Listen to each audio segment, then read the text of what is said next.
Welcome. Hello. Today, I'm going to keep it nice and simple. I need to warm up tonight and I want to just invite you to join me, and you can play along or watch or listen and hopefully learn something about, technique. I'll discuss. I'm gonna play from one of my favorite technique books. This is by Luigi Mozzani, published back in, I found this a few years ago, this book. I like to call it the original pumping nylon. It was published in about 1898, the turn of the century, about 1900, and it's an absolutely phenomenal book. It is pretty advanced, a lot of these exercises, so it's not for the faint-hearted, as they say. He actually kind of says that in the little preface here, that he who becomes adept in this method will have no difficulty in attaining the facility of execution which characterizes the old masters like Merz, Legnani, Saw, Giuliani, and Rigondi. What I love about these exercises is they are very technically based, very repetitive. You get a lot of finger movement, extension, flexibility, coordination, but it's all steeped in harmony as well, which I really enjoy that. So you get a good physical workout, but you also get a good harmony or harmonic workout, if there is such a thing. So these first exercises here are the 1 and 5 chords of every key, the tonic and dominant. This is a great exercise because one of the biggest challenges with guitar playing is transitions from one chord to another. And specifically opposing motion, when your fingers have to, let's say you don't have a guide finger, so you can just sort of like shift. This kind of shift is a bit easier than this kind, which is what we've got right here. There's opposing motion. The third finger goes out and the first finger also goes out, and then they come back in, they converge in, they go out, they converge in. And it's that kind of movement to get that quick and coordinated and fluid and snappy movement. That's a good, because I often say snap. It is like snap movement, snap motion. You want your fingers to, at the snap of your fingers, your fingers here swap immediately and with no confusion, with no hesitation. So you can try that. There it is. So it's a C chord to a G7 chord. So just repeat it many times rapidly, and the goal is very efficient. You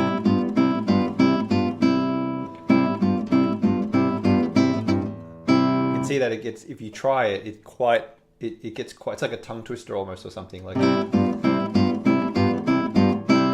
So keep the movement sufficient, relax, stay relaxed and everything. Keep your tone, good tone and everything too, right?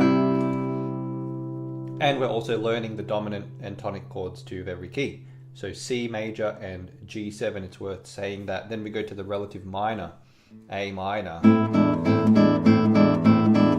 So we have A minor and E7, right?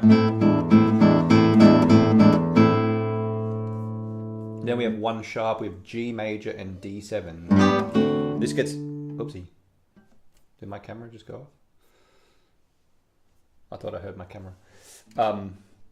G and D7. Now this one's quite tricky because the fingers have, the third finger especially, has to traverse from the low G, let me go to here, to the low, from the low G here, it's got to traverse all the way to the F sharp there. And it's that kind of movement that you want to develop, that snappy motion, right?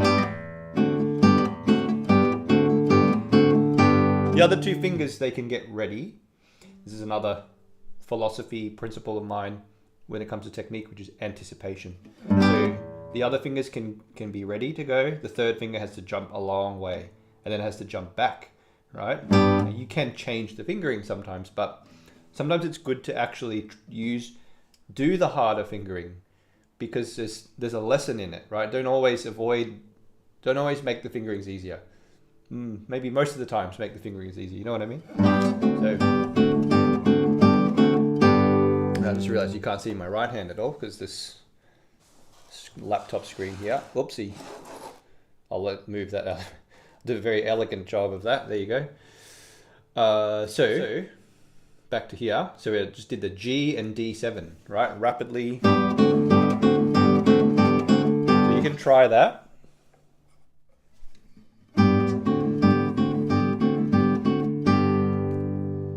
Then we go to the relative minor of that, which is E minor.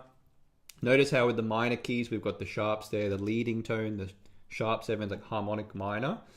So here it's now D sharp going to the E. Now we're getting a bar chord. A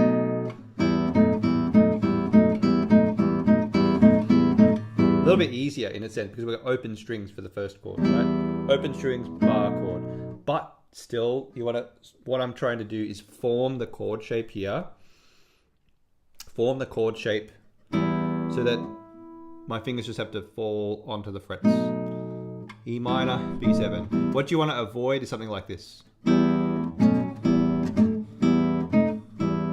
Right, that kind of thing. You really want to avoid that. Instead, always think one chord ahead. It's like how I play chess. I think one move ahead at least, you know? That's how I can't think more than one move ahead. I know good chess players can think many moves ahead, right? But in guitar playing, if you're always one step ahead, then you're pretty right to go. So prepare that B7 chord. Next one is D. So now we go to the two sharps in the key signature. D major, A7. Now this one's nice because we can anchor the first finger. You see that first finger on the A there? So I can just anchor. There's still opposing motion in the other fingers. The fourth finger, I'm getting ready. I'm hovering the fourth finger over the G. And I'm realizing that the second finger has opposing motion as to go contract in and then go back out, right? So you can draw, like you could almost draw some little lines, yeah? Anchor finger, and then the second finger is going like that, right? Just to visualize that.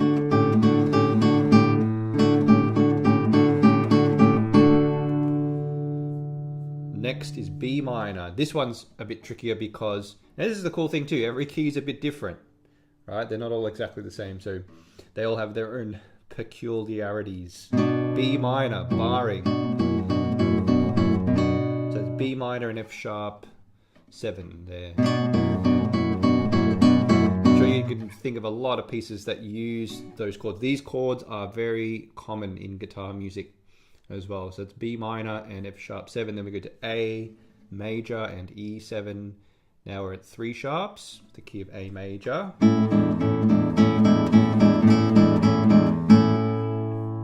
And then F sharp minor. This one gets really tricky. Check this chord shape out here. So we have a bar chord, F sharp minor, and then we have this you know, this guy. Very, very tricky, that one. That took me quite a while to really get that going. But yeah, but same thing, right? Same principle. Snappy motion. I'm trying to get these fingers ready, 3 and 4 and 2. And then 1 has a big job. The first finger has to travel, you know, from this bar shape to the first fret and back. So that's the main movement that you want to get that snappiness going, yeah? F sharp minor and C sharp 7, that is. Okay. Then we get E major and B7. This one's a bit trickier now than E minor and B7 because we've got the first finger on the G sharp and then we've got a bar, create the bar. Again, I'm trying to think ahead one chord, get that B7 chord, the third and the fourth fingers ready. Another thing you can do, you can annotate your score, whatever you're playing, and you know, in brackets, just like think, okay, those are the 2 fingers that I need to get ready before, and then the first finger here has to travel, right? And it travels back, and then that's where you're getting the 1 ready to go. So as much as possible. I mean, there's not much you can do. If you're using a finger and it has to jump to another fret, There's not much preparation you can do, but if you've got fingers free and hovering, not being used, those can prepare ahead. Yeah, so that's where 4 and 3. I'll go to the swap camera here, swap view here. So you see, instead of doing this and then hoping, cross your fingers sort of thing to get that, instead of doing that, I want to get these 2 fingers ready to go, get the bar ready, and whoop, right? And then when I go back, nice and snappy. So 3rd and 4th fingers ready.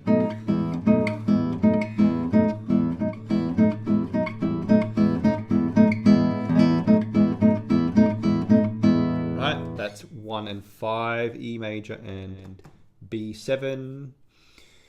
So we're almost halfway through the first exercise, playing through all the keys. What a thing too, to be fluent in all of the keys. 1 and 5 chords, fluent, snappy with your thinking, snappy with your fingers. If I ask you, what's the tonic and dominant of B major? What's the tonic and dominant of B flat major? What's the tonic and dominant of D flat major? What's the tonic and dominant of F sharp major? What's the tonic and dominant of G major? You should just, you should just know it.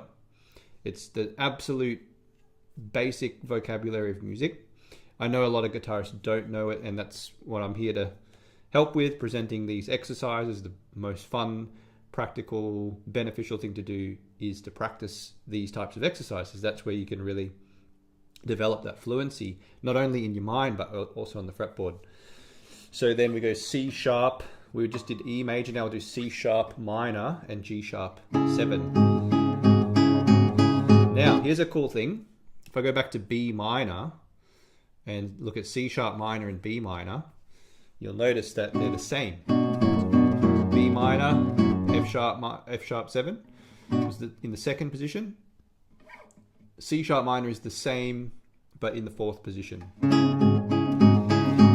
So by this point now, we're going to start seeing a lot of repeating patterns going up and down the fretboard.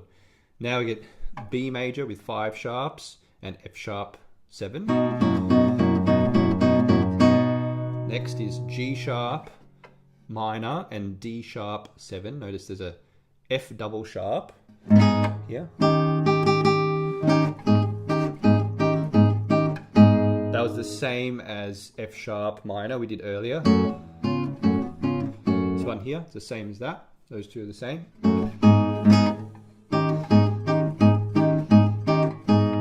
Okay, I might do a bit less talking now, F sharp major and C sharp 7. D sharp minor and A sharp 7.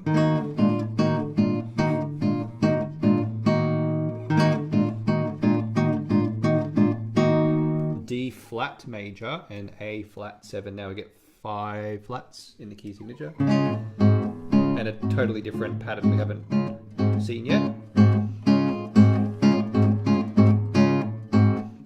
Another good way to practice this, last week and in previous weeks I've talked about bursts. So you could do that. You can do like half speed and then double it. Half, double. That's D flat major. Now my hand's starting to get tired. B flat, which is good. That's what I want. B flat minor and F7. Same as C sharp minor, same as B minor. A flat major and E flat 7.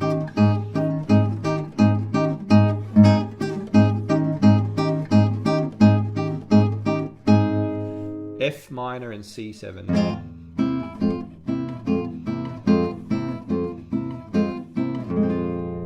E flat major and B flat 7.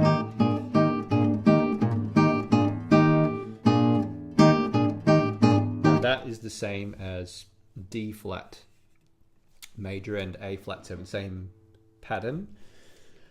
C sharp minor and G7, same as our B minor from earlier, but at the 3rd position. B flat major and F7, that's the same as other ones too. B flat major in the 1st position. G minor and D7, the same as our friendly F sharp minor one from before.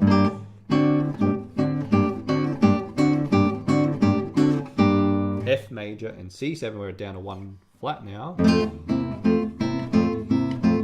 And D minor and A7. And to finish,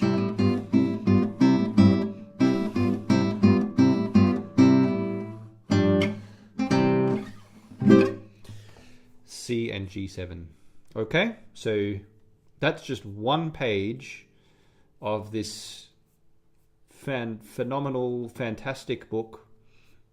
The first section has chords. It's great. The second part, I could just do, if I went through this book in depth in one sitting, probably, I don't know, you do like 5-6 hours or something. It's just, there's so much in it to talk about and explore. Part 2, this first page, I really like this first page. So part 2 are movable scale patterns. And this is probably, if you need a quick warm up to get your hands really going, I think this is the Luigi Mozzani. If you search Mozzani Guitar School, you'll find it. I just saw Thomas in the chat there. Mozzani. Let me put a link in for you in the chat. Mozzani, not mozzarella. Mozzani Guitar School PDF. You'll find it's public domain. Or studies. It's called Studies for the Guitar. Studies for the Guitar. You can download this here in the chat.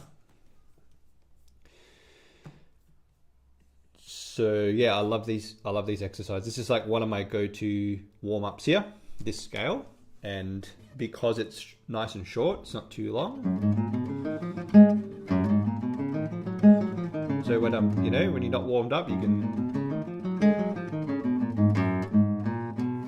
also do bursts.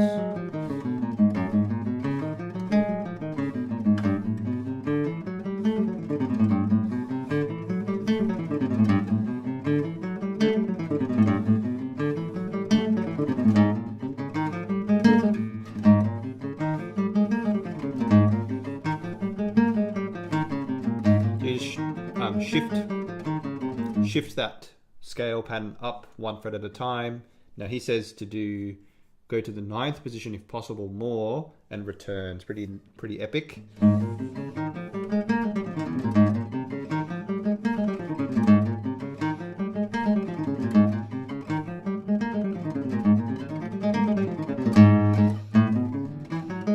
So just keep shifting.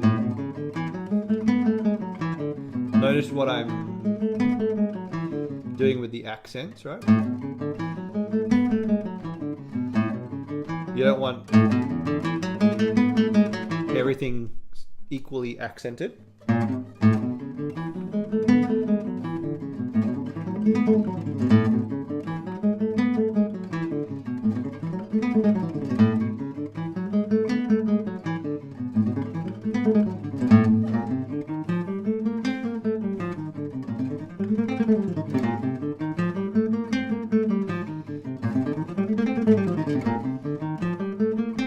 Suggest normally to use a metronome for this.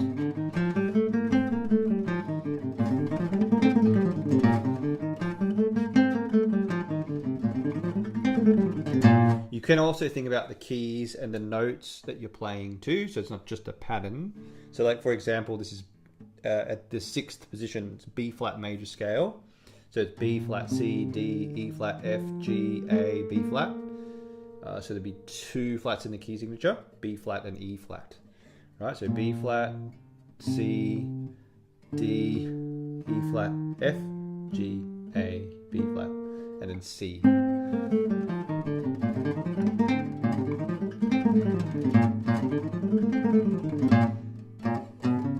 Now B major.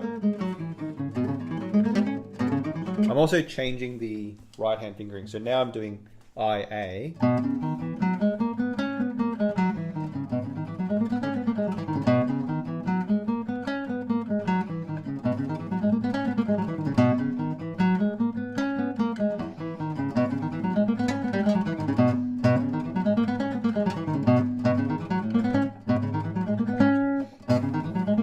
Yes, and if you're warming up, if you're developing your speed or warming up and you wanting to, so what I'm doing, bursts, varying the amount of time.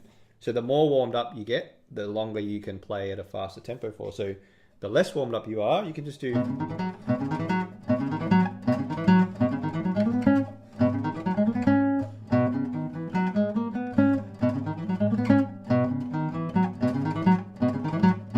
Even 4 notes, 5 notes, 8 notes is great. It's a really good stepping stone to developing speed, warming up to getting to your max.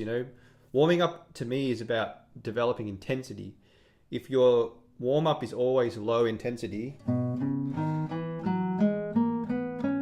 like that sort of thing all the time, not to say that there's anything wrong with that, but if you're always doing low intensity warm ups, then I feel it's harder to develop your technique. So try to mix it up a bit. Bit of low intensity, bit of high intensity as well. So we're at the 6th position. So the 7th position is C major.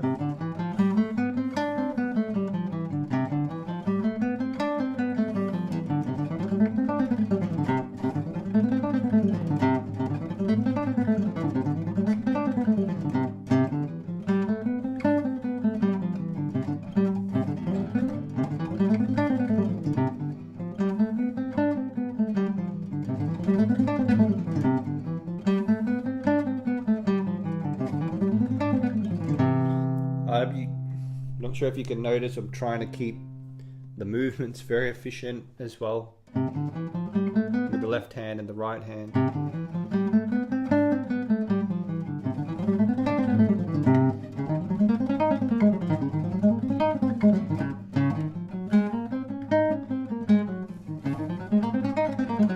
See how I just swapped to I and A, and it's not quite as snappy as I and M.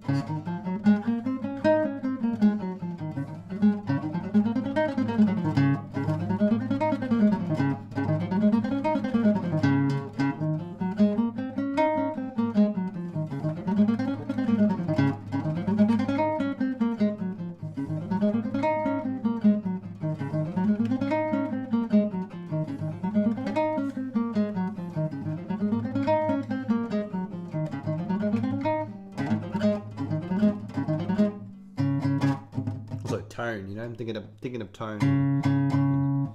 Scales are a great training ground for so many things, developing your tone, speed, clarity, articulation, coordination.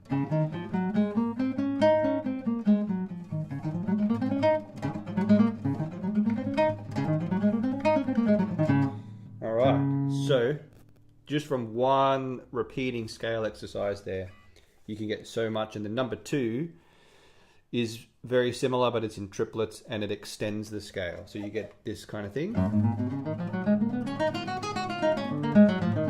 kind of thing. You can do free stroke, rest stroke.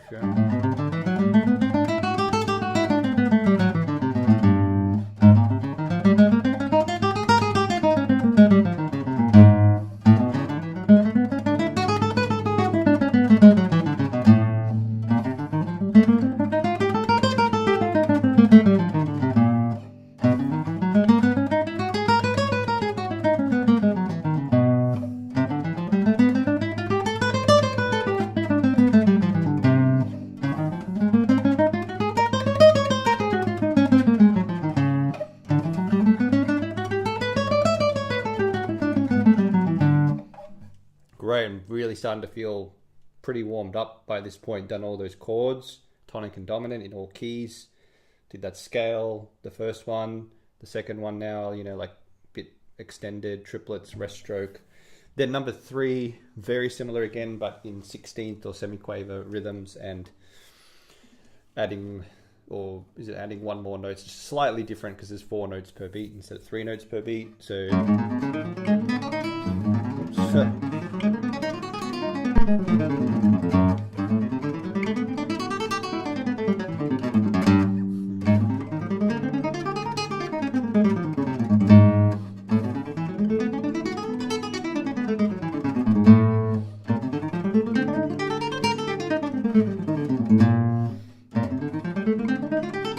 I'm not super happy with my tone on the first string. I don't know if you can tell, it's a little sharp, a little brittle.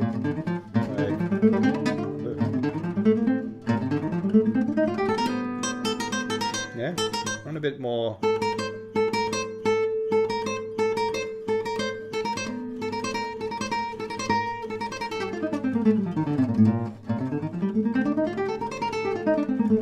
That was a bit better, huh?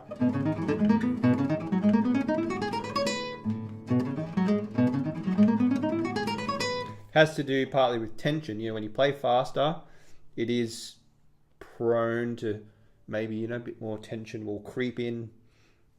And it's also obviously about angle of the hand, you know, just that slight adjustment of the right hand. I'd say volume's another one too. If you try and play loud, it's easier to get that harsh tone loud and fast, right?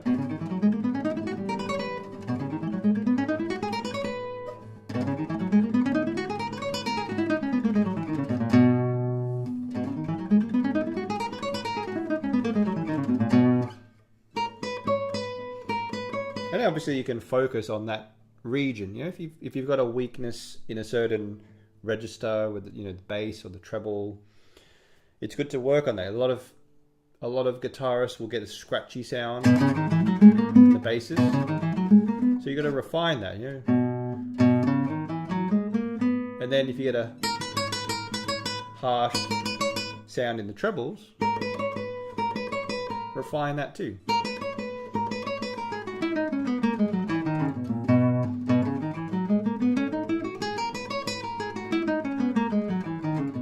Where you can slow it down, focus more on tone, right? So I'll do a couple more.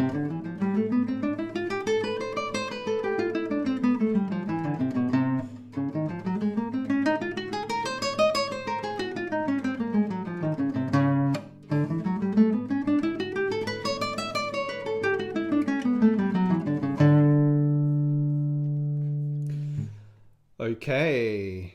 How would I incorporate the metronome? Stephen. Yeah, I'll just turn on the metronome and you can do bursts with the metronome. You know, why don't I use the metronome, huh? They say you can know a good guitarist by the quality of his scales. Stephen, that's a great one. Yeah, I think it can be very revealing. I wouldn't say, you know, I don't want to ever put a blanket statement, because I'm sure there are some great guitarists that maybe their scales aren't, you know, they don't practice scales that much, but I would say generally, yeah. Generally you can tell some, you know, the rhythm, technique, it reveals a lot about tone, rhythm, technique, and that sort of thing. All those foundations are revealed in a scale. So yeah, so in a metronome, if I did that same scale, I use Soundbrenner. It's a free app. There's many free metronomes these days on your phone. And I would tap, I like tapping the tempo. So it's about 130 that I was doing, 130. And I'll just go to that same exercise here with the semiquavers.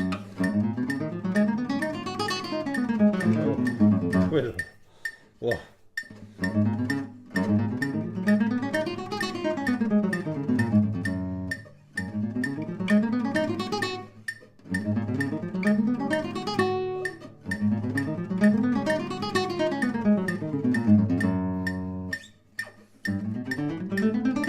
If you want to do bursts, you can do.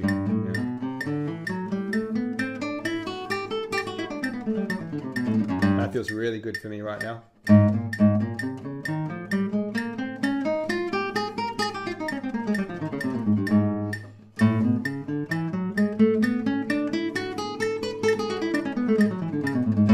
You could do it the other way around.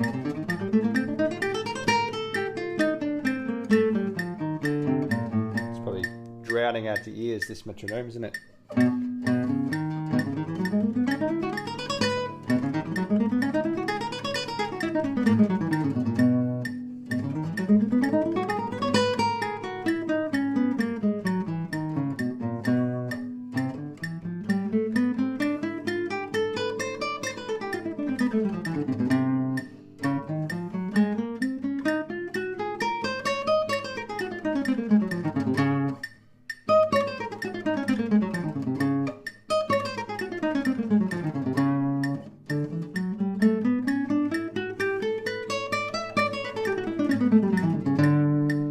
Cool. That feels great now. The first time I played the scale, when I played the scale the first time with the metronome, it felt honestly pretty, like it's pretty rusty, and then it started to, it's like the grease, comes in, the oil, the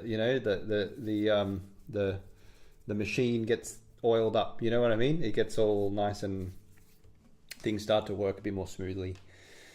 So yeah, that's how you can incorporate the metronome to any scale exercise using that sort of burst approach. So glad you asked, Stephen. Let me know if you have any other questions in the chat about technique. I did post the link to this book in the live stream chat. You can find it by searching Studies for Guitar Mozzani, which is Mozzani. Great book, fantastic. We've only scratched the absolute surface. We did one chord exercise and 3 scale exercises there. The first 3 there. If you want to make a bit of a routine or make a bit of a start, you can start there. If you absolutely need like just a real minimum start of something, just that number 1 there is great. Using a metronome, playing it in time, evenly, good tone, good crisp articulation and clarity. Yeah, it's great. Well, I think I'm pretty warmed up. I just want to show you guys something real quick here before we call it a night or a day.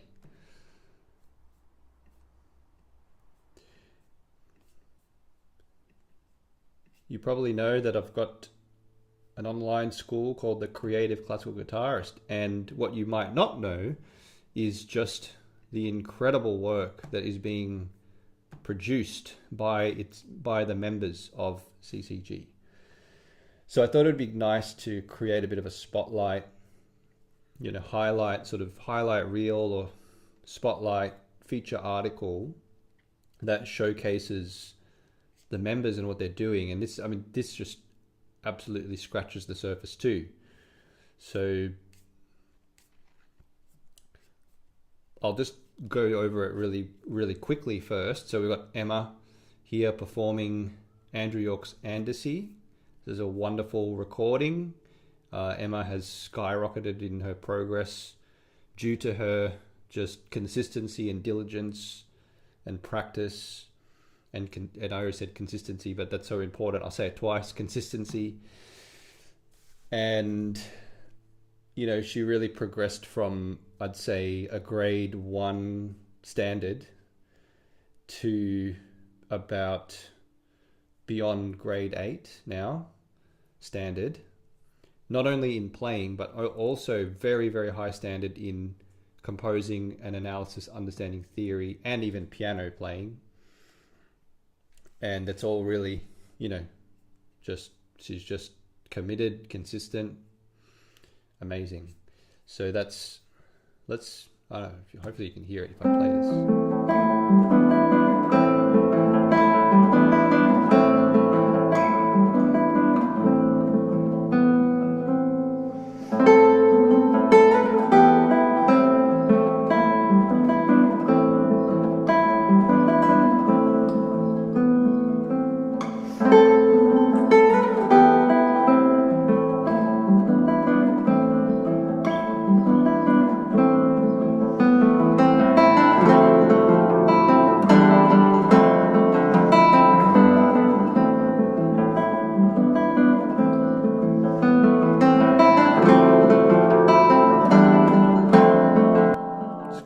Stop it. Such great playing, beautiful attention to detail, great control. So that's Emma, fantastic work. Anne has built great progress and confidence. Recently, she's very, very focused. She's been posting recordings. She's been posting not just recordings, but saying what has worked, what's gone well in this recording, what was I focusing on, did I achieve it? And then what's the weakness, and then what's the next step? And that's what the sort of the framework for people's journals are.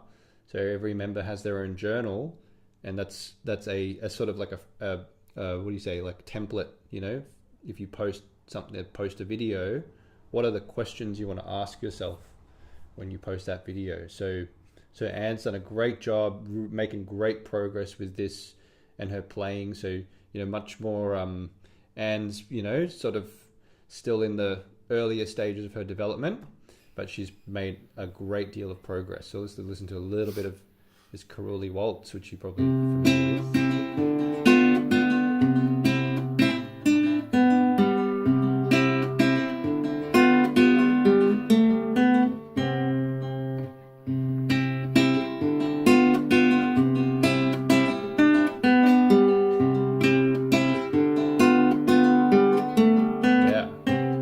Fantastic. She's really made great progress, especially with her timing.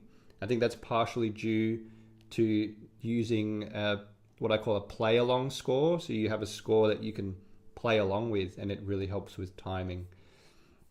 Thomas has been refining saw studying B minor number 22, opus 35. This one.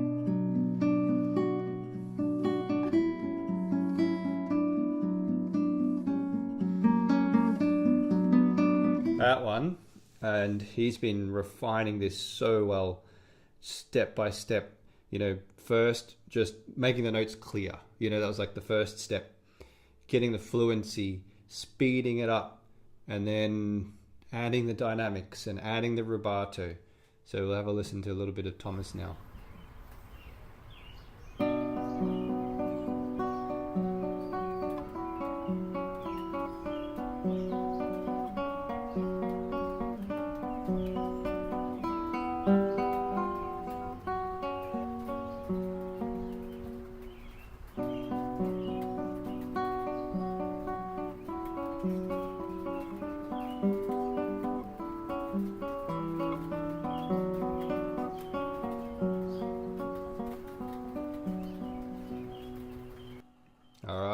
Beautiful playing there.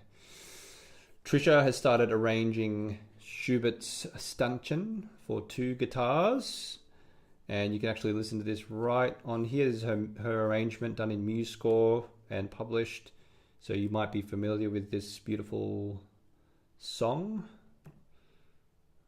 Hopefully this will work straight away. Let's have a look. Yes.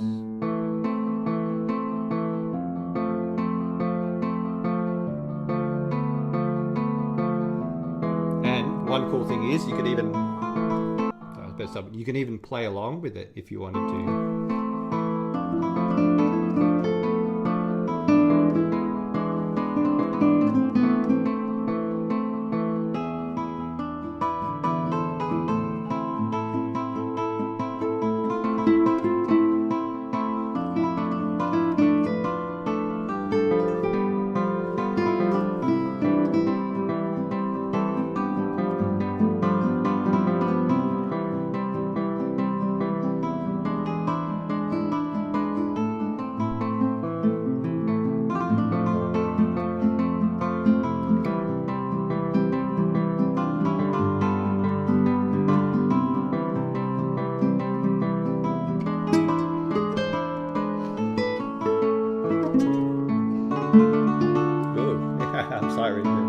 Very good sight reading exercise there.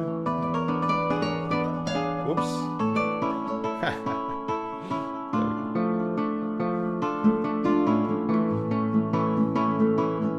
Anyway, beautiful, huh? What you can do. That's what I mean by play along score, right? You can do that with the solo piece or with ensemble pieces too. Fred is a remarkable student of music. He's always taken great notes, always applying what he's learning, and has made very, very substantial progress in playing, understanding music, composing, and all sorts of other things. So this is an analysis of a piece by Barrios. They're looking at the form, the harmony, the phrase structure, and that sort of thing. So wonderful analysis, looking at the chords here, looking at the key changes. So awesome job here. So this piece, in case you're not familiar with it,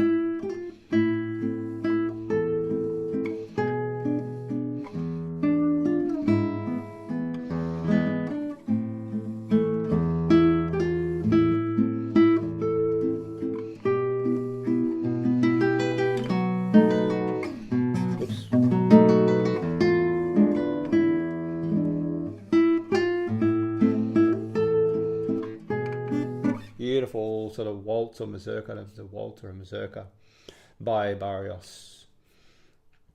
I really like the connection between key and mood. So A minor, sleepy and dreamy, and then later on, what do we get?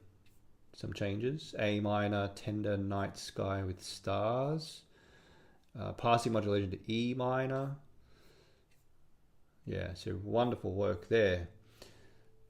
Sophia has been similar to the others, like Thomas and Anne. Sophia has been just knuckling down on this piece, Valse number 1. Similar to Emma, Sophia started her journey a couple of years, about 2 years ago, playing the guitar, and is now playing pieces like this, and with great attention to detail and great, just great polish, poise, awesome. So let's listen to a bit of Sophia.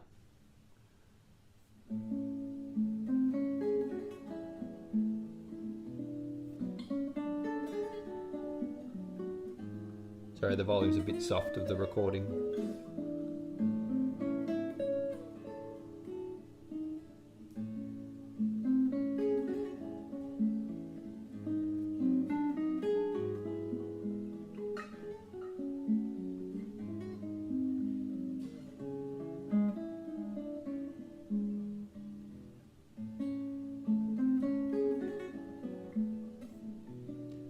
So there's a little bit of that beautiful playing, and it's just great to see, members uploading recordings and analysis and things like that. So that's what it's all about. That's where the learning happens. It's not in passively watching lectures and videos, right? I mean, there's definitely value in that, but when you share, when you apply, synthesize the information and produce something from your practice or applying the knowledge, that's where real, genuine progress and transformation happens.